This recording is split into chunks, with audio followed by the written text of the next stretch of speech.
Thank you for joining me on Project Statistics YouTube channel. Today we are going to talk about independent sample t-test in continuation with our SPSS for beginners complete tutorial class part 2. The agenda for today's class is independent sample t-test and how to choose the appropriate statistical test based on the the data type, and also how to interpret the output of independent sample t-test. Explain the independent sample t-test, which is going to help us to determine the kind of analytical test we are going to deploy based on the kind of data we have in our analysis. And I said that the independent sample t-test is used to assess the mean of two groups to know if their group are statistically different from each other. What that means is that we are only going to deploy independent t-tests when our categorical variable has two groups only. So from our earlier hypothesis, we are comparing gender, which is one categorical variable that has two groups. Gender is a categorical variable that has two groups, which is male and female. And we are going to compare them with a continuous variable, which is money spent on recharge card. So that is, you deploy independent sample t-test when you have these two conditions met. And what does independent sample t-test do for you? It compares two groups across a continuous variable to see if their mean score differs. It can also assess whether any difference observed between the groups are due to chance or whether or not it is significant. So we want to know if there is a significant difference in the mean of those two groups in the category.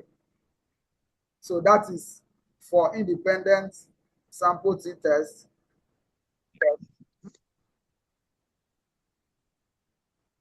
So here we have two variables, money spent on a charge card per week, and our independent variable is gender, as shown in the variable view spreadsheet. The gender has two factors, a categorical variable with two groups, male and female. The group need to be assigned codes. So that's why we assigned one for male and two for female. So in the data view of our spreadsheets, we employ the value column of the variable view and deploy this. That's what I did earlier on. So I use one for male and two for female. And the null hypothesis we're analyzing here, the independent sample t-test asserts the null hypothesis that there is no significant difference between the mean amount spent on a recharge card by the two gender groups. So the appropriate statistical procedure is the independent t-test. So I'm going to go over to SPSS right now to show how we can analyze this particular hypothesis that there is no significant difference between the mean amount spent on recharge card of the two gender groups.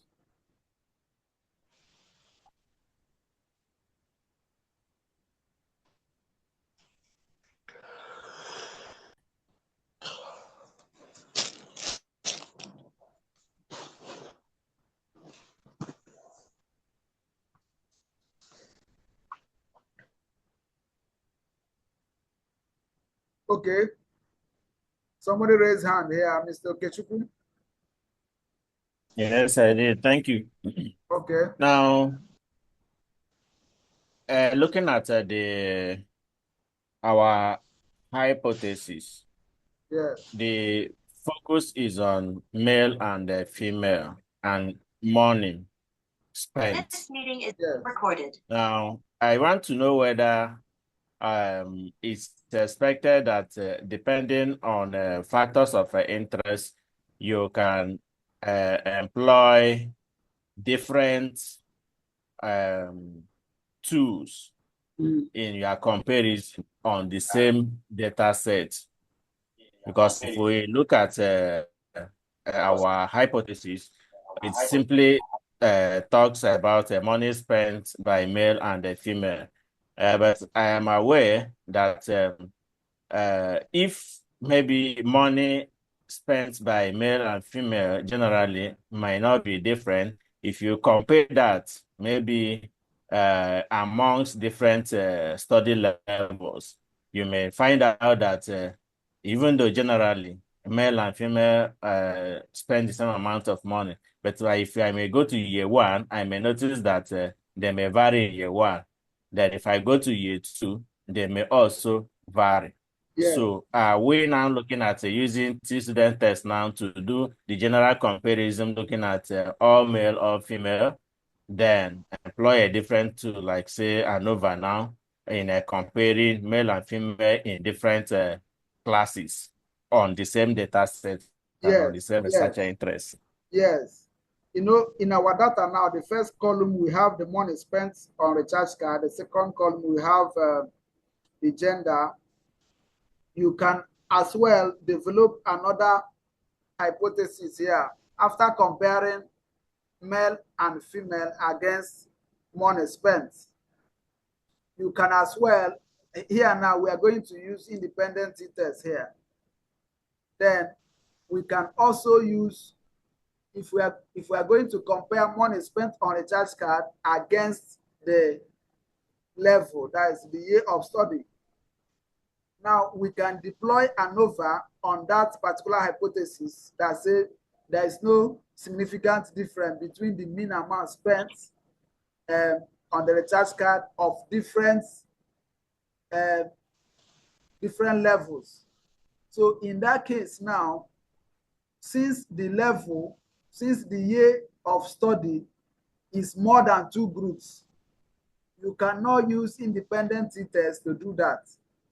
But rather, you are going to deploy ANOVA, because ANOVA is a statistical tool that can handle a categorical variable that is more than 2 groups. You can have 3, you can have 4, because the year of study is 4 groups now.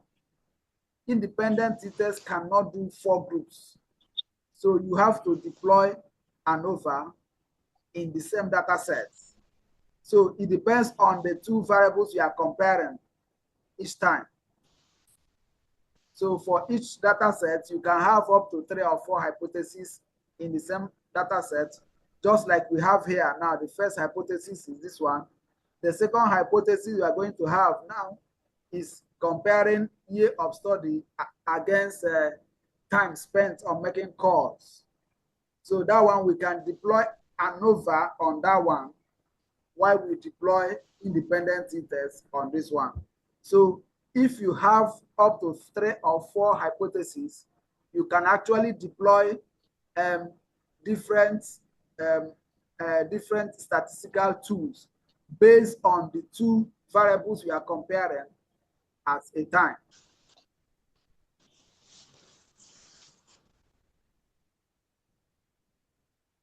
Did that answer your question? Yes, sir. Thank you. All right. So here now we are going to first of all use our independent t-test to answer the first hypothesis. Then we are going to also compare this money spent on recharge card, year of study against money spent on recharge card. So in that case, we are going to use ANOVA because the grouping is more than 2. And the third hypothesis, we can also use the year of study against against time spent on making calls. So I'm going to go over to SPSS right now to see how we are going to run the independent t-test on that data.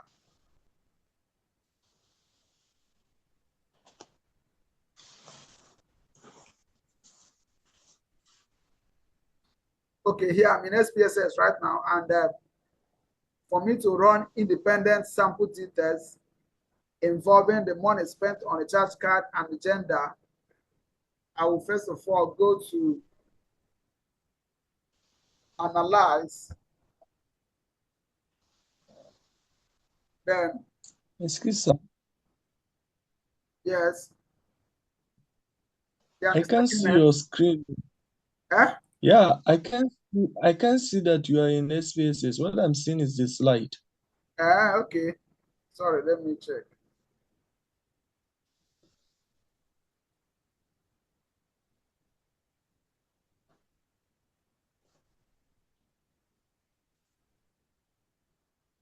Okay.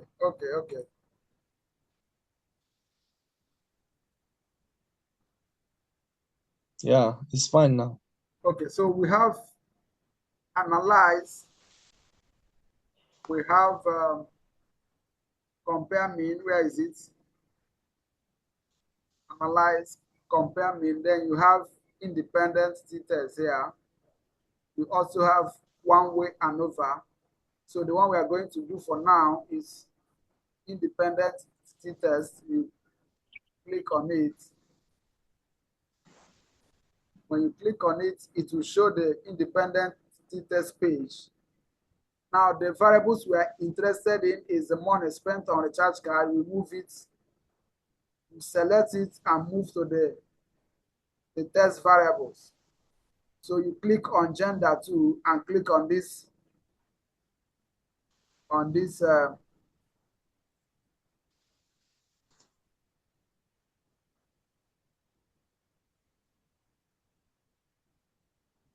okay, sorry. Gender will move to this group. Yeah, sorry. Now we have the test variable. This area here is going to contain your continuous variable, money spent on the charge card, this area, text variable. Why the grouping variable? The grouping variable is the gender that has group.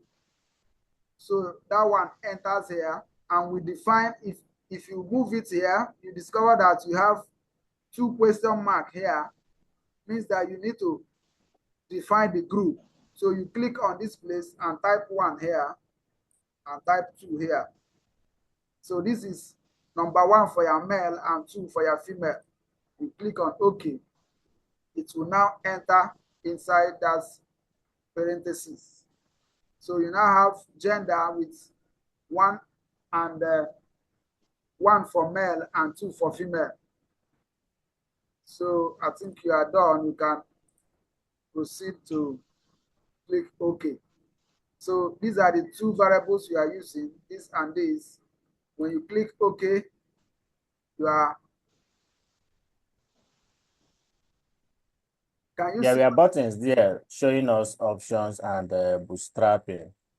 What do we do there? I didn't hear you. Yes, we had 2 buttons by the upper right side showing up as options, and then the second one is I think bootstrapping. Okay, no, you don't. What do we use those buttons?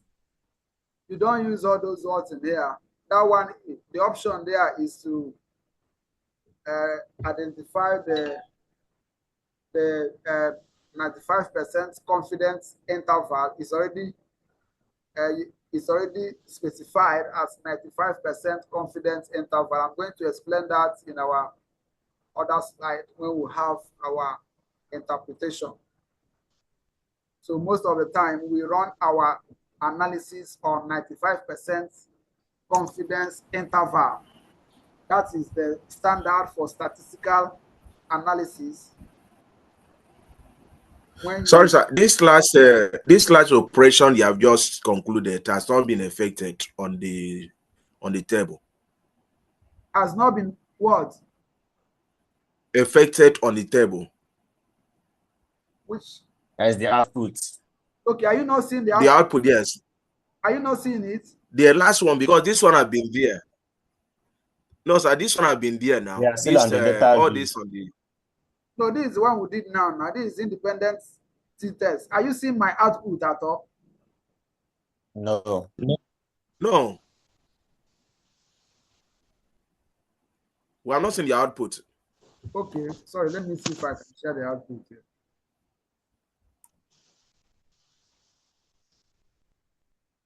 Okay.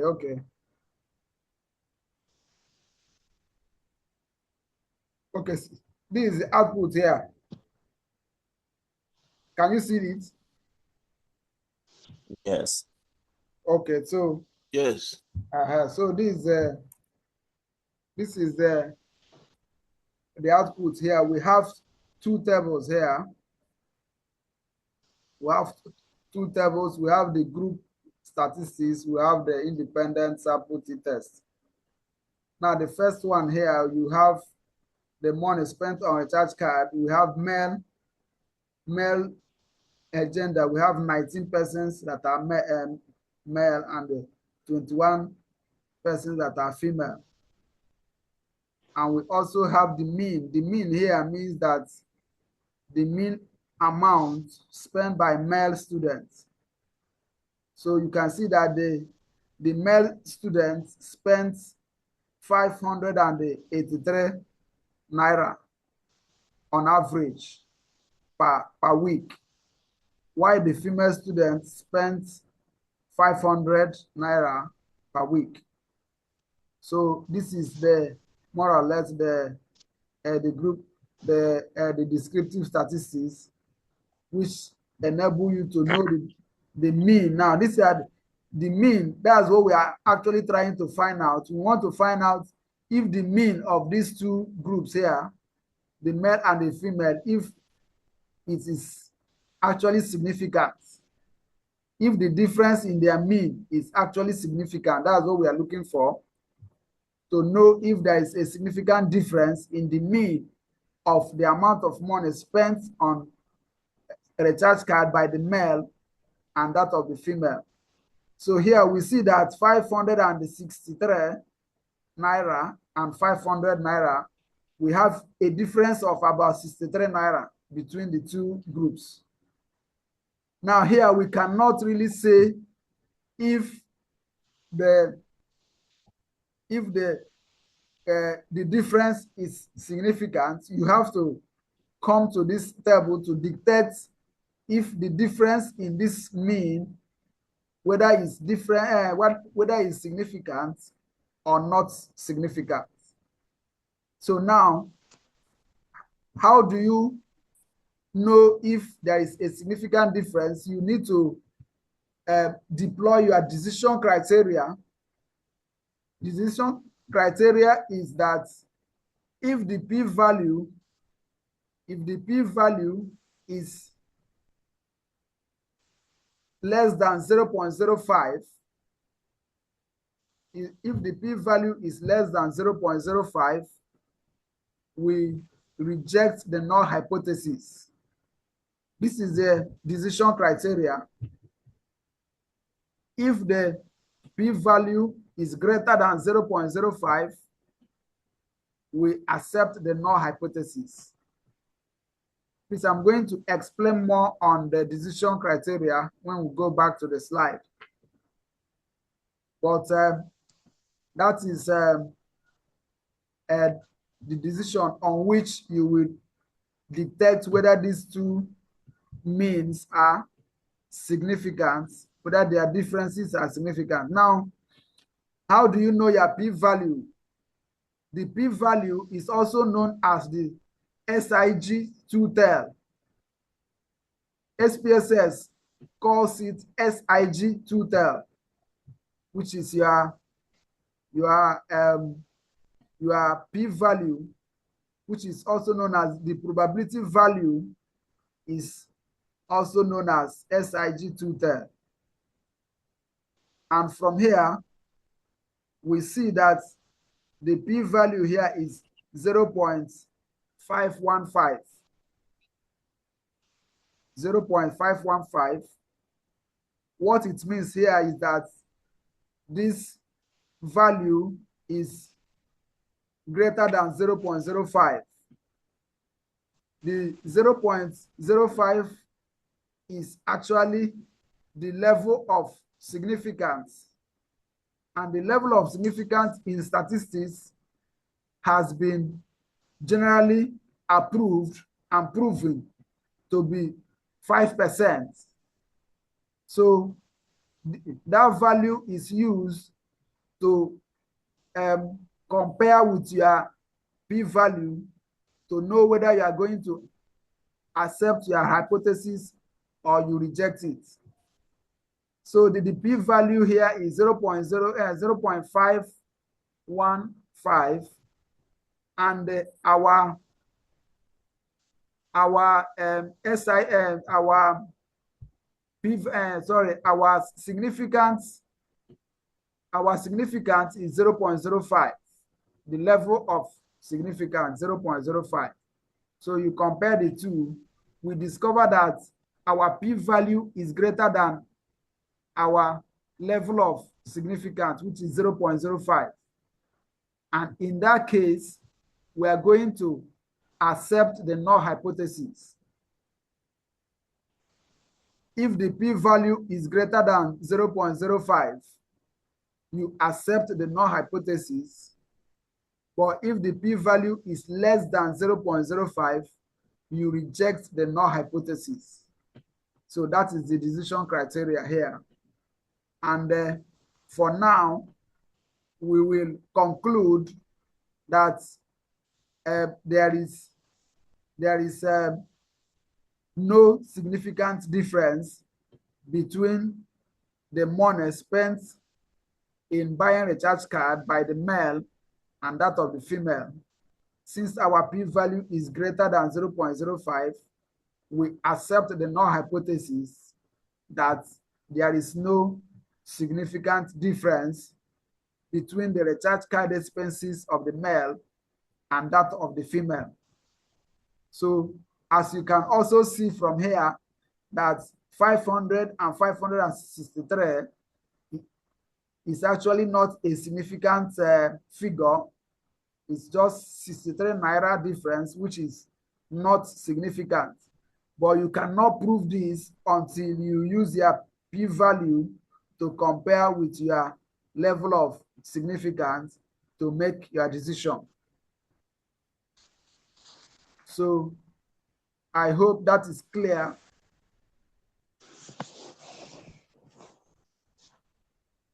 Did we understand my explanation? Yes, sir. Okay. Okay, so but that's just the beginning. We are going to do more, and I'm going to also explain all these ones in our other explanation. Maybe when we go to the slide, we have the degree of freedom, we have the T statistic, we have the F statistic. We are also going to make definition for all those ones. But for now, the only value we need to interpret our value, our hypothesis here is our 𝐶𝐞𝐬, which is our p-value. And since it is greater than 0.05, we will accept our null hypothesis that there is no significant difference in the money spent in buying a recharge card by the male and that of the female. So this is how you can easily explain to your audience, or in your report. You are going to develop all these interpretations in your report so that you have okay, I think I have since okay. Okay, so this is what I said earlier on. Let me just go through the PowerPoint so that you see the level of significance to statistically determine whether the T value is larger enough to conclude that the two groups are statistically different. We need to use the level of significance. A level of significance sets the amount of error called the alpha value, which we allow our statistical calculations to have. In most research, in most social research, the rule of thumb is to set our alpha value at 0.05. This means that we allow 5% error. In other words, we want to have, or we want to be 95% certain that a given relationship exists. That's why I say that the 95% confidence interval means that you are going to have a 95% certainty that the relationship exists. That is why you are in statistics, you are this and you are a conclusion is transferable, because for any research that you conduct using 95% confidence interval, it means that the result is believable.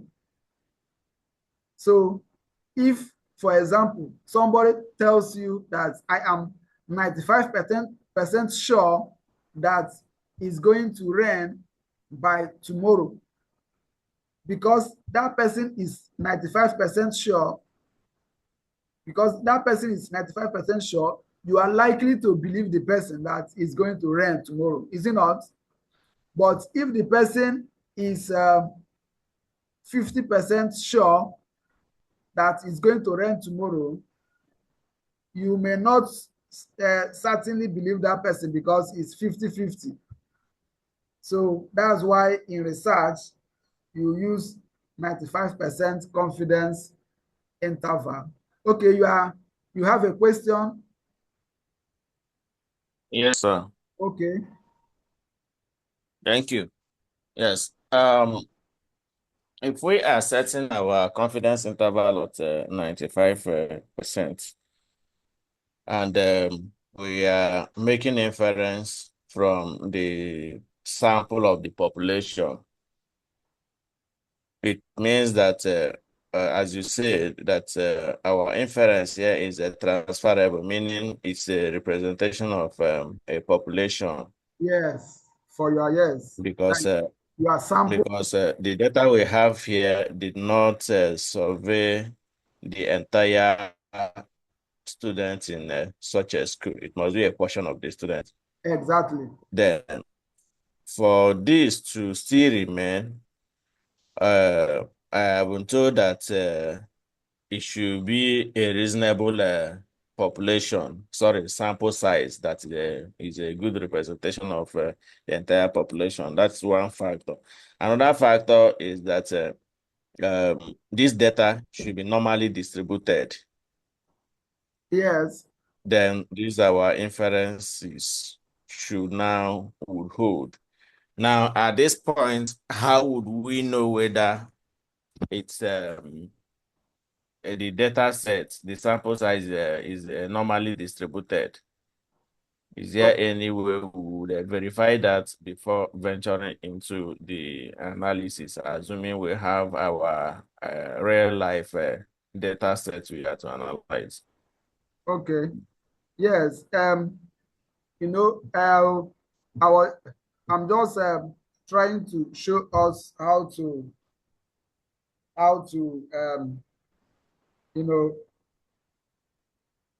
collect data, analyze it, and explain.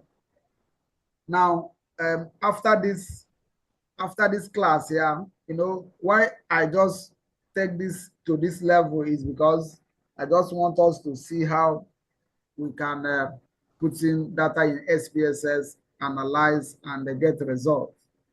Normally in research, before you go into analyzing your hypothesis, you are supposed to first of all do a descriptive statistics. So we're going to go back to descriptive statistics, but I just wanted us to get to the end of this research. In our subsequent example, we're going to first of all do your descriptive statistics. In your descriptive statistics, you are supposed to do your mean, median, mode, skewness, kurtosis, and also test your what's it called? The normality, right? You talked about the normality of the data, right? Yes, sir. Yes. So we have a data, we have a test for testing the normality of your data so that you know if the data is normally distributed or not before you now go into your inferential analysis.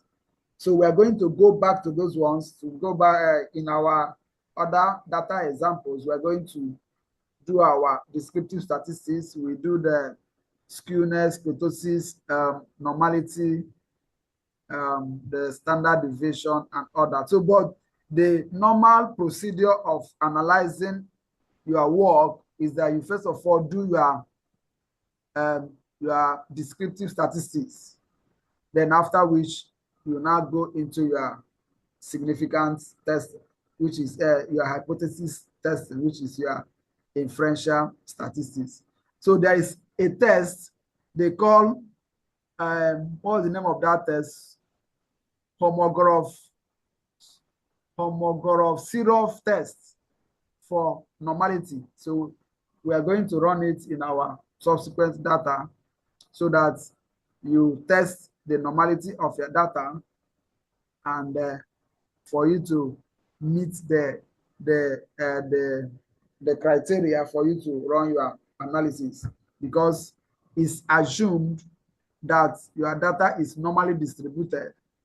But most of these tests too they have the robustness to withstand data that is not normally distributed. Okay, I will talk about those ones when we get. But your question is that we are supposed to test for normality, and we are going to do that in our subsequent data, which we are going to do the descriptive first before we do the inferential.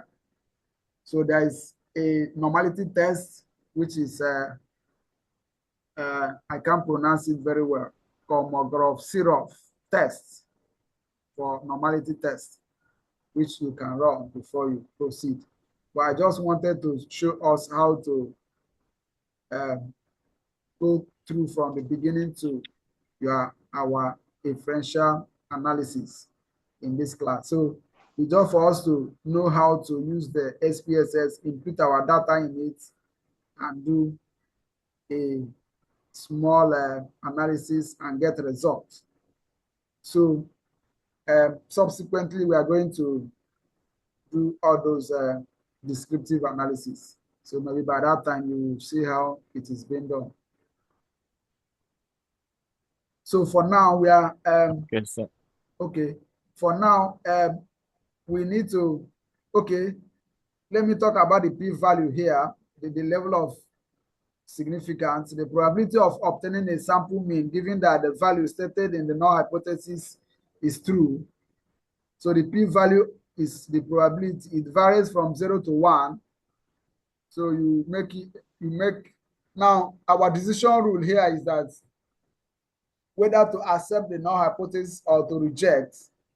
If the p-value is greater than the level of significance, which is 0.05, we accept the null hypothesis, which means that there is no significant difference between the groups.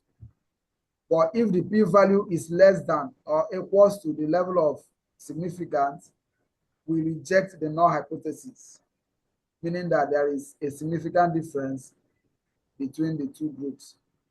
So all this information, we are going to be using them in our analysis, in our subsequent analysis. So here we can conclude that our p-value is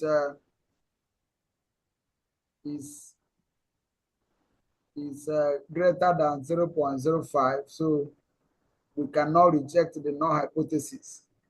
Hence, we conclude that there is no statistical significant difference between the groups.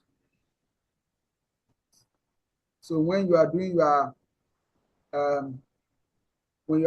a report now, you state all these things to ensure that somebody can understand your report very well.